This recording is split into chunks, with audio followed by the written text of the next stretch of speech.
please welcome Monday's top speaker to the stage, Miss Olivia Louise Badger, with her thesis, Bleeding Money, Dropping the Deadly Price of Insulin. Let's give her a hand.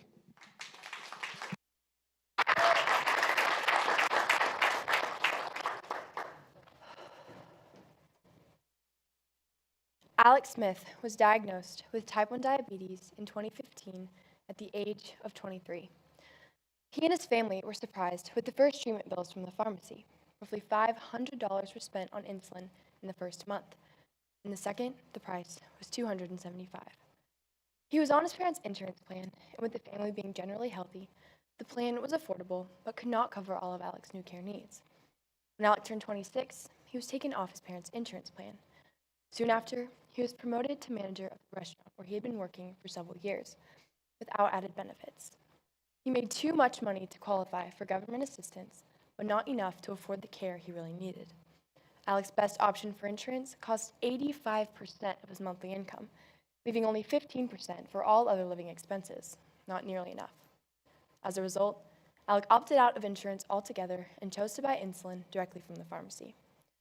On June 21st, 2018, in his first month without insurance, his pharmacy bill for insulin and the few other supplies he needed was $1,300, money Alec didn't have. He remembered the little insulin he still had at home, decided he would clean up his diet and use up that remaining insulin until his paycheck came at the end of the week. On June 27th, Alec's girlfriend found him dead in his apartment after she and his mother had spent the day trying to reach him. Alec died of diabetic ketoacidosis.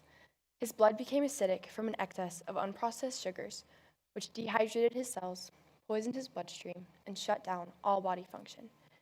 He couldn't afford the treatment he needed, so he had to resort to insulin rationing, which cost him his life.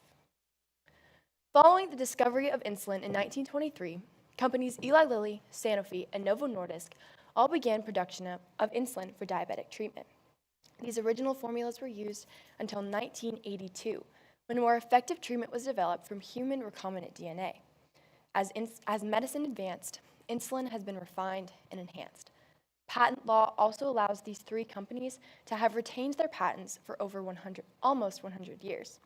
Every time a company's method of production, formula, or the potency of the drug is improved, the patent is renewed. As a result, insulin drug patents have lasted since 1923. This prevents the production of generics, or cheaper alternatives to name brands with the same active ingredient. While indefinite patent extensions block the user from cheaper alternatives, third-party mediators, called pharmacy benefit managers, or PBMs, drive up prices by demanding large rebates or discounts from the manufacturer. These companies buy from the manufacturer at a reduced rate, then sell to pharmacies and insurance companies for a profit. The original discounts should be reflected in the sale price to patients, but this has not been the case. The game is no longer about giving the patient access to the best option. It's about helping the most expensive drug into the market so PBMs can turn the most profit. In 2009, Eli Lilly sold their insulin Humalog for $93 per 10 milliliter vial, and now the price is closer to $275. Similarly, Novo Nordisk sold their insulin Novolog for $93 in 2009. 10 years later, the cost has more than tripled, its list price being $290 in 2019. 34 million Americans are living with diabetes, so the market for insulin sale is large and unfortunately growing. In 2012, a patient with type 1 diabetes would have paid $2,900 a year or $240 a month for their insulin, and by 2016, the price had risen to $5,700 a year or $475 a month. These numbers only account for the cost of insulin. When added to the price of inpatient and outpatient care, professional care, such as doctor's visits, and non-insulin pharmacy services, the price had risen from $12,500 in 2012 to $18,500 in 2016. The doubled cost of insulin accounts for more than half this price increase. A study by the Rand Corporation done in October 2020 showed that the cost of insulin in the United States is more than 8 times higher than in 32 high-income comparison countries combined. Price increases are not just inconvenient. In this case, they can have serious repercussions. Patients wind up rationing insulin or underusing to stretch their dose for as long as possible. Patients will either take smaller doses or skip doses altogether because they cannot afford enough. This leads to an overdistribution of glucose throughout the body's cells, and if left untreated, a state of diabetic ketoacidosis. In short, the overdistribution of sugars poisons the blood and kills the body's cells, leading to severe illness, and in the worst cases, death. To reduce the cost of insulin, Congress should pass the already proposed Insulin Price Reduction Act and the Capping Prescription Drug Costs Act. First, Congress should pass these two acts because the market's increasing complications have made it steadily more difficult to buy and maintain prescriptions. Second, the Insulin Price Reduction Act would regulate the behavior of third-party companies which encourage price increases. And third, the Capping Prescription Drug Costs Act would limit rising insurance copayments, making insulin more accessible and affordable to patients. Insulin has been produced and sold for nearly 100 years, when prescriptions are purchased directly from pharmacies. Following the discovery and development of modern medicine, health insurance became more important and companies began working closely with manufacturers and distributors. Eventually, third parties entered to regulate these interactions. With so many parties working for their own interest, the market has become too crowded with those seeking their own advancement, and the current system is not working as it should. As I've already mentioned, recent years have seen a considerable spike in the price of insulin. January 2020 saw an average list price increase of 6% from 2019. Similar increases have been present annually for the past decade. Manufacturers say that these increases are due to the mounting rebates they must give pharmacy benefit managers to see their product in pharmacies and as the preferred brand of insurance companies. Technically, manufacturers don't have to go through a pharmacy benefit manager, but those who do see their product more highly promoted and consequently more widely purchased. Two policies passed in the last decade have further complicated the market: the Medicare Part D prescription drug benefit and the Affordable Care Act. Medicare Part D provides government-funded insurance for coverage of prescription drugs for senior citizens, and the Affordable Care Act provides subsidies that lowers or completely covers the cost of health insurance for households with income between 100% and 400% of the federal poverty level. These policies do have positive effects for those who qualify, but those who don't still must pay high sums for prescriptions, especially insulin. Take Alex Smith. His job didn't give him any significant health benefits, and he didn't qualify for government assistance. But he didn't have enough income to pay for both his own health insurance and all other living expenses. What's happening right now in the drug market is a domino effect. Manufacturers sell to pharmacy benefit managers at a large discount. Pharmacy benefit managers then sell to insurance companies and pharmacies for a profit. You buy your prescription from them. Those original discounts should motivate pharmacy benefit managers to lower their list prices, but there are no regulations in place to ensure this. The result is high list prices for insurance companies and even more expensive copayments and premiums for you. 1 in 10 American adults is living with diabetes, and 1 in 4 of those rations the insulin they need for their body to function properly. Rationing insulin can have short-term effects like hypoglycemic shock, or long-term effects like blindness and kidney failure. These are symptoms and complications involved with diabetes, but the severity and frequency of these consequences can be avoided. Patients with diabetes aren't the only ones suffering from high costs of prescription drugs. 34 million Americans have reported knowing at least one friend or family member who has died from not receiving the health care or medication they need because they cannot afford it. When patients cannot afford that treatment, their bodies and their wallets suffer needlessly. There is a solution to this dilemma, and we find it in already proposed legislation. The Insulin Price Reduction Act, introduced to the United States Senate in July 2019, would prohibit health insurance plan issuers and pharmacy benefit managers from receiving discounts from manufacturers who certify that the current list price of their insulin has been reduced to no more than what it was for that same insulin on July 1st, 2006. In short, manufacturers Eli Lilly, Sanofi, and Novo Nordisk would all be required to drop their prices from an average of $300 per vial to $68 per vial. In turn, pharmacy benefit managers would be prohibited from receiving discounts and rebates. Additionally, health insurers would be forbidden from refusing coverage to any insulin product that has had its price reduced under the terms of the bill. When PBMs were first offered discounts, they were meant to benefit not only their buying power, but also the patients. Discounts should trickle down, but instead, PBMs are like your older siblings, tricking you into selling them your favorite toy for cheap, then turning around and selling it to your best friend at an exorbitant price. That kid didn't get a discount, and you didn't receive any of the profit. When pharmacy benefit managers were originally established, they were meant to give patients better access to prescriptions, but accessibility just isn't $300 per vial.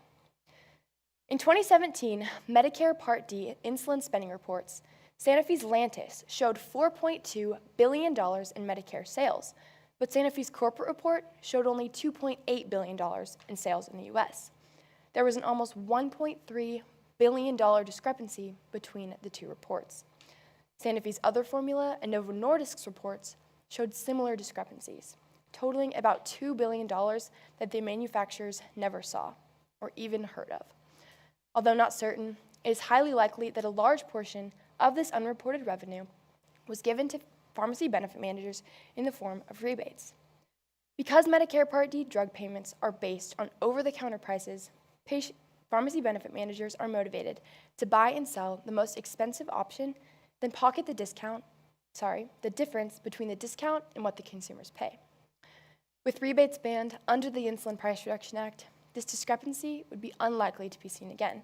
$2 billion missing dollars should not sit well with you, the outsider, and the Insulin Price Reduction Act would prevent this from happening again through prohibition of discounts and rebates, along with mandating a price reduction.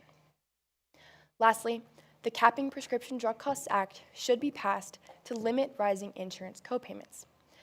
Patients with health insurance that covers prescription drugs must pay a copayment after they meet their insurance deductible. A copayment is a fixed amount one must pay for a healthcare service, generally upon receiving that service. The patient's health provider must then make up the difference. Proposed in 2019, this legislation would set a maximum copayment on all insurance plans, not solely on insulin prescriptions. This would be highly beneficial as it would ensure affordability of out-of-pocket costs and insurance plans for patients.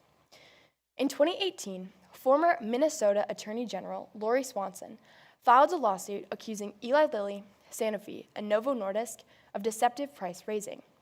Although never formally closed, the case determined that prices were increasing due to pressures from pharmacy benefit managers, not at the fault of the manufacturers. Following this case, several states passed insulin copay caps. As of April 7, 2020, Colorado, Illinois, Maine, New Mexico, New York, Washington, Utah, and West Virginia have all passed legislation capping insulin copayments through the insurance companies. Colorado's legislation, signed in 2019, set a maximum copayment of $100, regardless of the patient's required supply. The patient's insurance provider must then make up the difference. Colorado was the first state to enact legislation protecting diabetic patients from sporadic insulin price drives. The Affordable Care Act of 2010 was passed to provide better insurance coverage to those of low income, but some of those who need insulin the most are not within the income range that grants them all the benefits of the ACA, so they must still pay very high copayments for their prescriptions. These high copayments, like in the case of Alex Smith, lead some to completely forgo health insurance altogether because copayments are not the only cost. This nationwide copayment cap would assist the Affordable Care Act in accomplishing its goal. In conjunction with the Insulin Price Reduction Act, the Capping Act would simplify the system and consequently lower the price of insulin from the get-go. Lower copayments mean insurance companies must pay a higher balance on prescriptions. Insurance companies won't want to spend that money, so they will push it onto the pharmacy benefit managers, saying that they didn't get the best arrangement through working with the PBMs. PBMs will also not want to spend this money, so they will demand that manufacturers lower the prices that originally they demanded they rise. When the capitalist nature of the American economy is taken into account, one might think that government regulation is counterproductive to keeping the market alive and thriving. These laws would not be socializing the pharmaceutical industry, but placing simple regulations on a system that is harming those it is supposed to benefit. In a study by the Rand Corporation on a case group of around 65,000, it was shown that lower copayments actually decreased healthcare spending and sensitized patients to the actual cost of their care. It forced patients to pay more attention to the plan they chose based on the care they actually needed. It would also encourage higher value of care and intentionality on the part of health insurers. With the problems that pharmacy benefit managers pose, it may seem that the best course of action would just to be rid of them altogether. Prohibiting rebates through the Insulin Price Reduction Act would significantly alter their influence in the market, but they have several jobs necessary to keeping the market dynamic. They assist insurance companies in choosing which drugs to cover, creating drug use supports, and monitoring how patients access medication through insurance companies and pharmacies. With their buying power curbed, they could move from acting as a broker for drugs to more of a consultant in assisting business from factory to pharmacy. They could then go back to the original purpose they were established for in the 1960s, assisting the market in running smoothly and with the patient in mind. The American healthcare system is motivated by marrying profit with care, which is not in itself wrong. Our capitalist economy has thrived while in step with scientific progress. However, the desire for profit and wealth have swallowed up services necessary to the health and safety of our people. It is a callous arithmetic that weighs human life against scientific progress, or worse, profit. From the outside, it may seem like the situation isn't as dire as it may suggest, but imagine if your mother, your best friend, or your child were in a situation where they needed a life-saving prescription after receiving an unexpected diagnosis. When they go to fill that prescription, it turns out that the direct out-of-pocket cost is too much, that insurance can't cover enough, or that through paying for this prescription, they must give up something else necessary to their or their family's livelihood. The government is supposed to protect its people, and as people are being taken advantage of by the drug industry, they are not doing their due diligence to the general population. Improvement is within reach, if only lawmakers see fit to take action and work for change. The cost of lives across our country is too high a price to pay. Thank you.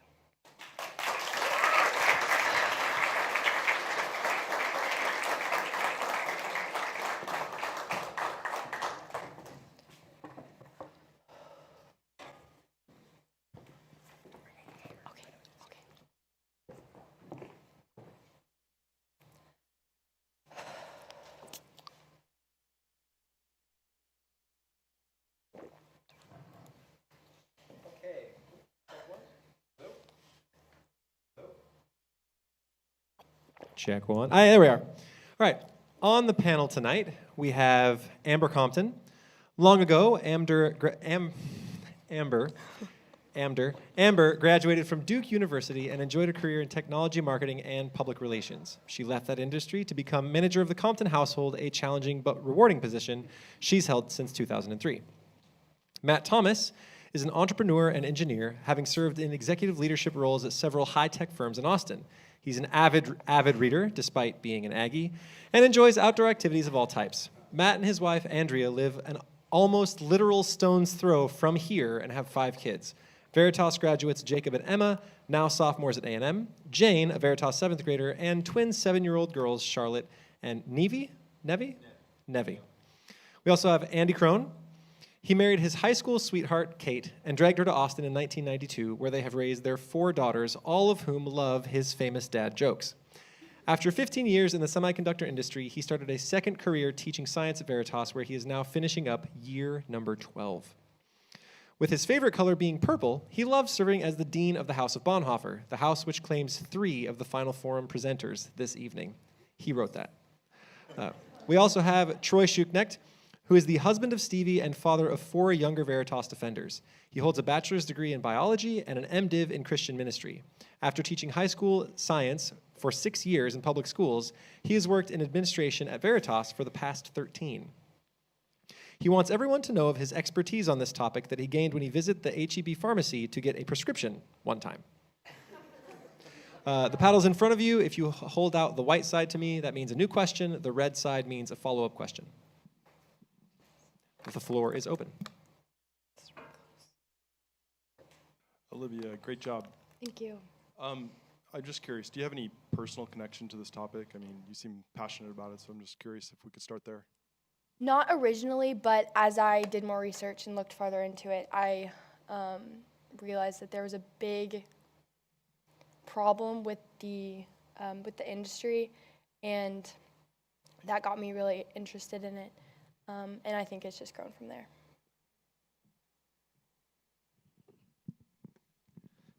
Great job, Olivia. Thank you.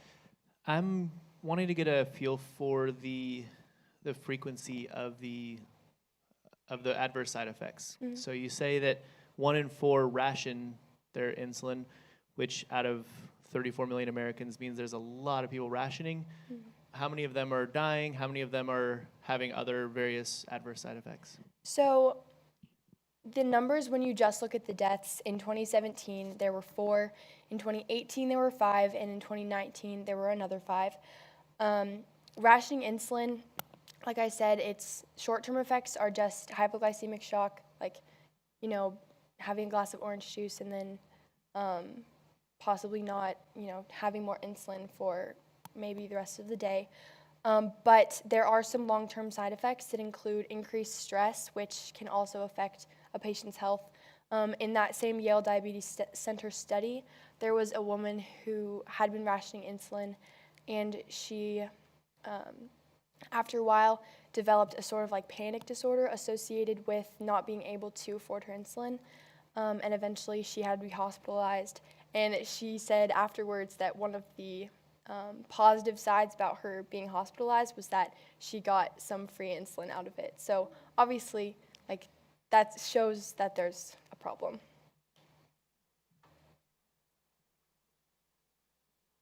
Great job. Thanks for letting me be here. You mentioned that your example, Alex, he didn't qualify for government assistance. Can you tell me why? His income, he made too much to be within that margin of 100 to 400% of the federal poverty level. I believe he made $33,000 a year. Okay. And then you had said that they were trying to bring it down from $300 to $68. So for a patient like him, how often would he be having to pay that $68? Probably about 2 to 3 times a month. That's the price per vial, and patients typically go through about 2 to 3 vials per month, but it just depends on the patient. Okay. Hi, Olivia. Great job tonight. Thank you. So, on the existing legislation that's working its way through Congress, can you talk to us a little bit more about who's sponsoring that legislation, which side of the aisle is in favor of and against? Because obviously everyone's in favor of saving lives. They just have different ways of going about it. And then a second part of that, that's at the government level. What about in the private sector? Where do those companies fall on wanting to see this regulation in place or not? So the Insulin Price Reduction Act was a bipartisan bill proposed by Senator Diana DeGette, who is of the Democrat Party, and then Senator Tom Reed, who's of the Republican. And it was inspired by, I believe, both or one of these senators has a child with type 1 diabetes. And they worked together to kind of sponsor this bill and bring it in. And it hasn't been brought back up since, I believe, last year when it was shelved due to the pandemic, there was other things that needed their attention. And then the Capping Prescription Drug Costs Act was proposed in 2018, and it's sponsored by Elizabeth Warren, she's a Democrat. And it was also shelved for the time being due to the pandemic. But there's growing interest again due to an executive order placed by President Trump, and I believe last March, requiring healthcare services to pass those discounts from pharmacy benefit managers along. But that has also been kind of froze and is under review currently to be possibly reinstated within the next couple months. And so it's all just kind of in committee, waiting reconsideration.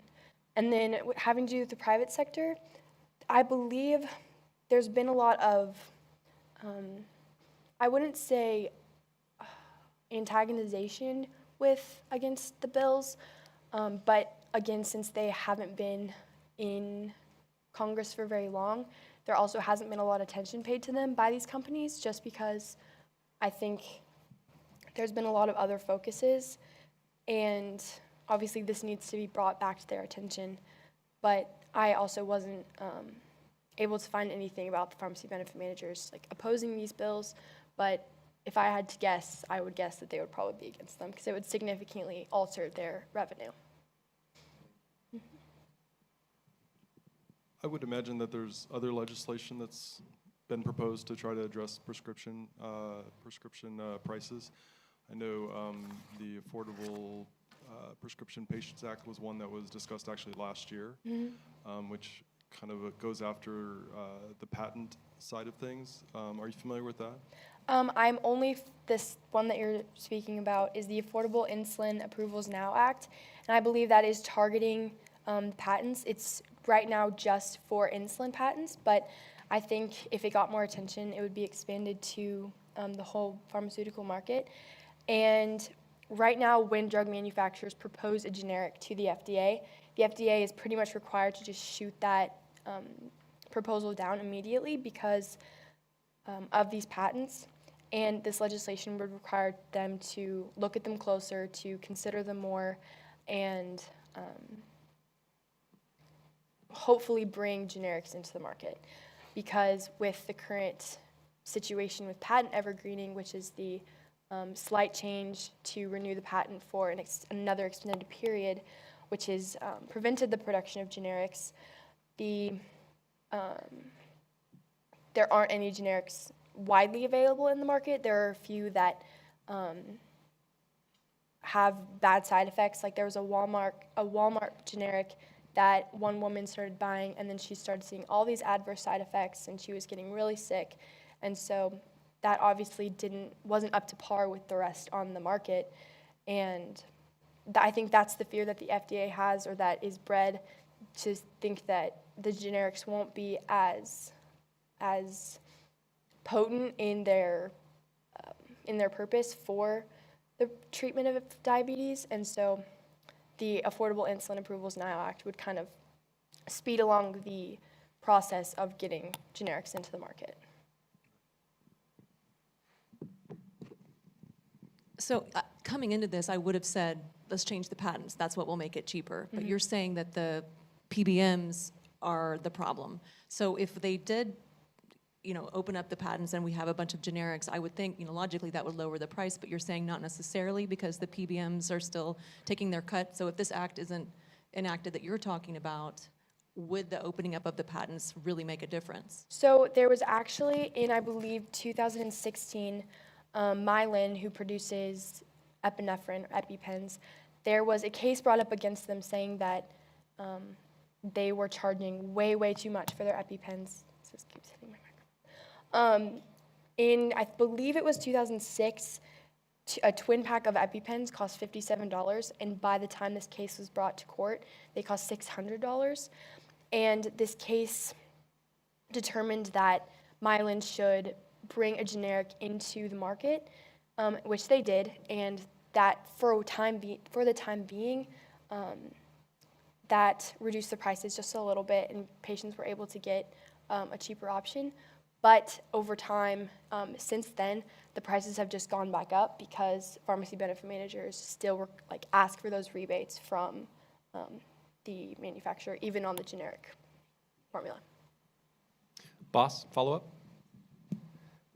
So while we're going after the pharmacy benefit managers, I'm curious, trying to figure out how this works, because in my experience, I go to the doctor's office, and the doctor prescribes me a medicine, and then I go to the pharmacy and I get that medicine. Mm-hmm. So it seems like who's driving the actual frequency with which a certain medicine is selected is not really the pharmacy benefit managers, but the doctors who are prescribing. Can you help me reconcile that? So the pharmacy benefit managers are in between the manufacturers and whoever distributes the medication. And the pharmacy benefit managers are the ones promoting the different brands. So say if you wanted to go buy, let's just use ibuprofen, for example. I know that's not a prescribed drug, but it's the only thing I can think of. Pharmacy benefit managers would be paid by the manufacturer or they would receive a discount on those drugs, and they would have a stock. They wouldn't actually have it in their hands ever, but they would have their brand of ibuprofen that they kind of promote. And then they would sell them to pharmacies, and they would also encourage insurance companies to insurance companies and doctors to prescribe those specific ones, or in the case of insurance companies, to only cover those specific brands. And so it wouldn't be the doctors that would be choosing that. It would be, I didn't really look into the physician side of the things, just more of the interactions between the parties, but I believe that it's more in the pharmacy benefit manager to pharmacy kind of like train that would affect which drug that you were prescribed, if that makes sense.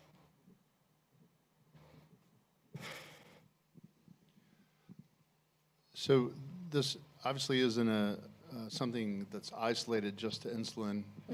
There are many other drugs that have these same issues. I understand it's a much broader swath of America that needs it. But as we look at how to solve these kinds of problems, there are a lot of different solutions, and the one that you've proposed is essentially moving us another step closer to socialized medicine across the board. Because you said that we would put simple regulations in place to cap pricing. And of course, the free market would tell you there is no such thing as a simple regulation, especially in healthcare.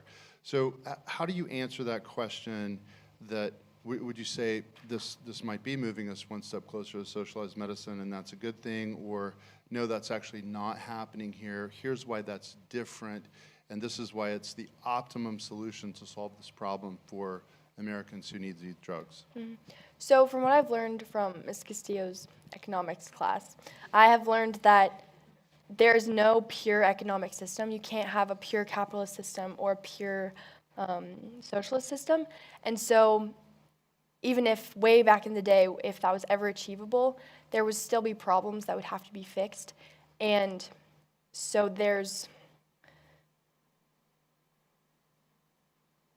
I think that these regulations would kind of set a precedent for an example for other companies. And even if the Insulin Price Reduction Act was the only one passed, and that would just forbid pharmacy benefit managers from receiving those rebates, the companies or the manufacturers would still be required to drop their prices, even if that wasn't in the words of the legislation. So even if PBMs were just kind of taken out of the picture, hopefully, in the best case scenario, the manufacturers would lower their prices anyway because they do not need to sell their insulin for $300 per vial. And then through that, hopefully, best case scenario, the insurance companies would also lower their co-payments in step with that, and it would just be holding them accountable. It's a fine line between regulations going into socializing an industry, and I think you can draw the line with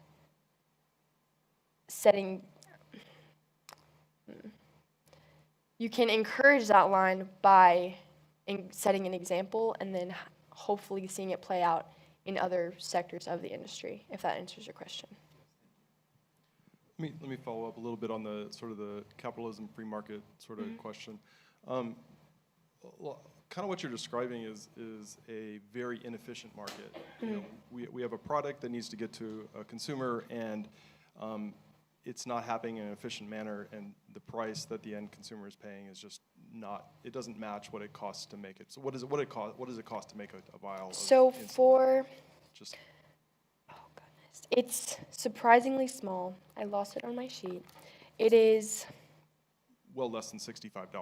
It is, okay, so there's two main, I won't say formulas, two main types of insulin. There's human insulin and analog insulin, and human is that strain made through human recombinant DNA, and then analog is the more manufactured type. But just roughly. And human insulin costs $2.28 to $3.42 to make. So we're talking like a 100x price. So generally, human or analog, it's going to be under $6 to produce. Yeah, so a very inefficient market. So if we look at problems in efficiency, that quite often is because it's an over-regulated market.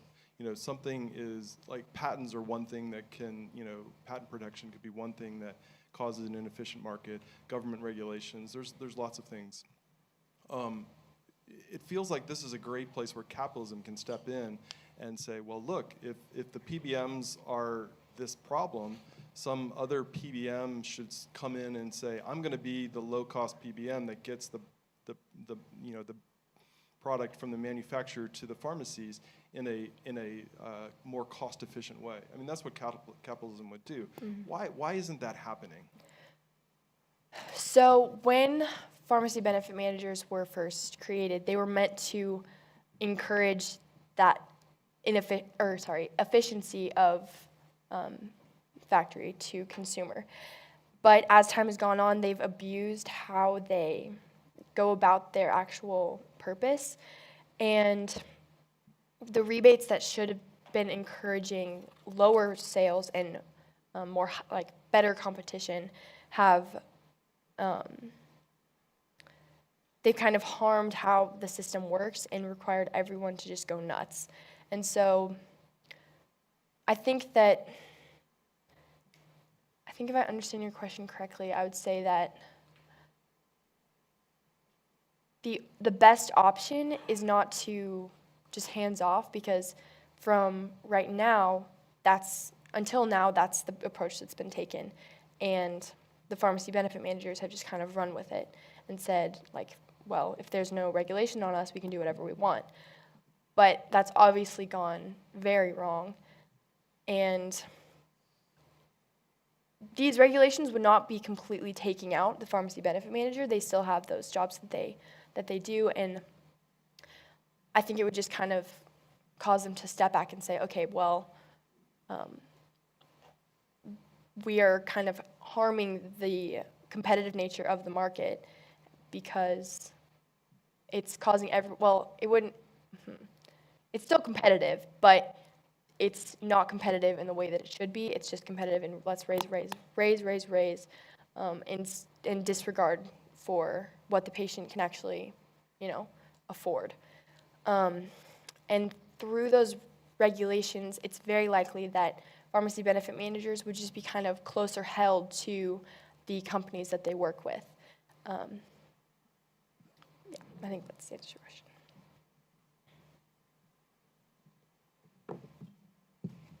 So, on the topic of the PBMs, and I understand what you're saying about how they came about. I'm assuming they're involved in other drugs as well.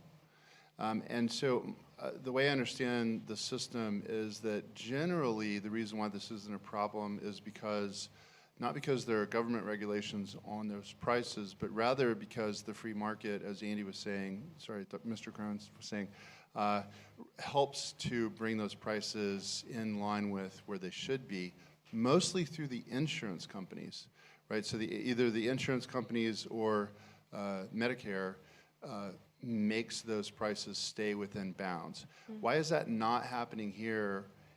Why aren't the insurance companies clamoring for this type of competition between the three that you mentioned make the insulin to bring those prices down in the sort of normative ways that we would see in the free market? What's special about this?